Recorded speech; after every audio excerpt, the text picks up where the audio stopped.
Alright, let's roll, guys. We are live. My name's Alex from the TryPod, and welcome to another episode of Punting 101. This week I'll be going over NFL betting. As you all know, we have punted on the NRL most of the season, or all of the season in fact, and we've won 12 weeks in a row on that, 11. And we've started punting on the NFL as well, gone 2-0 in winning weeks for the first 2 weeks of the season. With the NRL coming to an end fairly quickly, there's only 2 weeks left, obviously, until the end of the NRL season. You will want to have something to punt on, and NFL is one of those sports that it's very easy to get into if you are an NRL fan. So first things first, if you're not in our group, get in our group. It's called TryPod Punters Tips Forum. There is a link in the description to this video. And get in our app, download our app. It's called TryPod. Just search in the App Store or Google Play. It's free to download. That's where you'll find all our tips and our bonus bet comps as well. We'll have $50 bonus bet comps for both of the NRL games this weekend. So first things first, let's kick it off. The first thing I wanted to go over in regards to NFL betting is key numbers. Now, we all know key numbers in the NRL. Now, these numbers include such as 2, obviously a penalty goal, 6, a converted try. These are very common margins of victory in the NRL. And if you're going, you have to know which one these key numbers are. Because if you're buying points, let's say from a team in the NRL, -4.5 to -5.5, that shouldn't cost you that much. It's basically a meaningless point because teams rarely win by 5 points in the NRL. On the flip side, if you're going from -5.5 to -6.5, you're going to pay about 20 cents extra for that because that's a very key number of 6, and often the game lands on 6 in the NRL. So you have to know your key numbers. So in the NFL, obviously a field goal is worth 3 points and a touchdown is worth 6, plus the extra point is 7. So generally a touchdown is worth 7 points. So the most key numbers in the NFL are 3. That's the most key number. Then it goes in multiples of 3 and 7. So basically, 3, 7, 10, which is a field goal and a touchdown, 14, which is 2 touchdowns, and then it just keeps going from there, 14, 17, 21, that's 3 touchdowns. So just to give you an idea, since 2012, 16% of NFL games land with a winning margin of 3. 16%. There is not an NRL score anywhere that lands on that score 16% of the time. So 3 is the most common margin of victory in the NFL.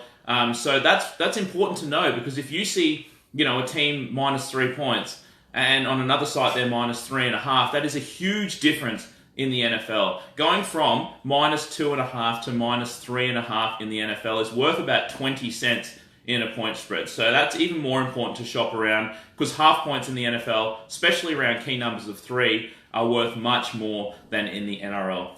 Just to give you another idea, 10% of games in the NFL since 2002, 10% landed on a margin of 7, and 6% landed on a margin of 10. And then all the other scores are sort of, sprinkled around there. But weird scores like 8 and 2 and stuff like that are only down around 1 or 2%. It's week 3 now of the NFL. We've obviously just seen the Browns get their very first victory in 635 days. If you don't follow the NFL, that's got to get you into it. The Cleveland Browns, the most winless fucking organization ever, has just gotten their first win in nearly 2 years. So they're excited down there. I did want to talk about something. It's a very important trend, especially in the NFL, because it is such a short season and every game matters so much. Each team only plays 16 games in the entire season. So it matters more in the NFL than other sports. And the trend I want to talk about leading into week 3 is an 0-2 team, so a winless team, 0 wins, 2 losses, against a team that's won both of their games. You do want to play, it is a very strong trend in the NFL historically, to play a winless team or an 0-2 team in week 3 going up against a 2-0 team. And it makes sense, just like it does in any other sport. If you're 0-3 in the NFL, you can basically cross your name off. You are not making the playoffs. There's only 16 games. If you fall into an 0-3 hole, you're basically toast. Whereas on the flip side, a 2-0 team, they're fat, drunk, and happy. They're not going to try as hard. They're not as desperate. On top of that, you're getting a bit of extra line value as well. because the 0-2 team, people that have been betting on them have just lost their money 2 weeks in a row. And, the team that's 2-0, people have won money betting on them 2 weeks in a row. So just to give you an idea, for this week, we do only have one team that fits the category of an 0-2 team up against a 2-0 team, and that is the Raiders taking on the Dolphins. Obviously, don't play this blindly, but it is a very strong trend. And it's similar in week 2. You're playing 0-1 team up against a 1-0 team, and if you did that blindly last week, you did go 3-1 against the spread in week 2 if you just blindly played 0-1 teams against 1-0 teams. All right. Sorry, I'm doing this one early because the missus has got tickets to a concert tonight, and she said, "Fucking, we got to go soon." So I said, "All right, we've got to do the Punting 101 a little bit early for the fellas." But I want to take you through a couple of prop or little trends, not really trends, but a little bits of knowledge that you should know, and you will make money off this during the NFL season. One of my favorite ones, and we played this last week, is a prop where the shortest touchdown is under 1.5 yards. We played it last week with the Chiefs versus the Steelers. There was a touchdown early in the third quarter, 1 yard. We also had a 2-yard touchdown, actually 2 2-yard touchdowns and a 3-yard touchdown. So we had heaps of chances there. We cash our bet. Now, what I did want to talk about, bookies pretty much always set this market at the exact same price. It's about $1.85 to $1.90 for over-under, shortest touchdown, 1.5 yards. Now, you just have to look around, and if you find the highest totals of the week, and especially with the new NFL, protecting the passer, a lot more pass interference calls, can't land on top of the QB. It's going to be a lot more higher scoring games this week, or this year, in the NFL. What you want to do is you want to find totals that are very high, and you want to play shortest touchdown under 1.5 yards. I'll tell you why this makes sense. In a game, let's say, for example, let's take this week's games, for example. Chiefs taking on the 49ers. The total is 56, and you can get the shortest touchdown under 1.5 yards at $1.87. Flip side of that, let's take a game this week as well. The Giants at the Texans. The total for that game is 42. It's 14 points less than the Chiefs game, yet the price is exactly the same for that prop bet. And I'll tell you why it makes sense. It's very simple. The more touchdowns that they're expected to score in a single game, the more chances that you're going to have to cash that under 1.5 prop. Obviously, there's pretty much 2 extra touchdowns expected in the Chiefs game to the Giants game, so you're going to get 2 extra chances of punching in a touchdown from 1 yard. On top of that, they're calling a lot more pass interference in the end zone. Basically, that puts the ball on the 1 yard line, and you just got to punch it in from there. So never play this prop if the total is under 45, and definitely look to play this prop when the total is over 50. There's 2 games that fit that description this week, the Chiefs game and the Pittsburgh Bucks game. Next up, I want to talk about a little tidbit of info that will make you money in this season as well. To prop longest field goal, they have over-unders for this prop every week for every game. And they pretty much always set it at the league average, which is around 44.5 yards. A little bit of info that you guys will want to know if you just started following the NFL. There are places in America that are higher altitude than others. Just take Denver, for example, the Denver Broncos, very high altitude up there. What happens in high altitude? The ball flies further. It's not stupid. It flies 10 yards further when you're kicking it. So when you see a game that's being played in Denver, look to play that prop over, because if they get a chance at a 50-yard field goal, they will try it.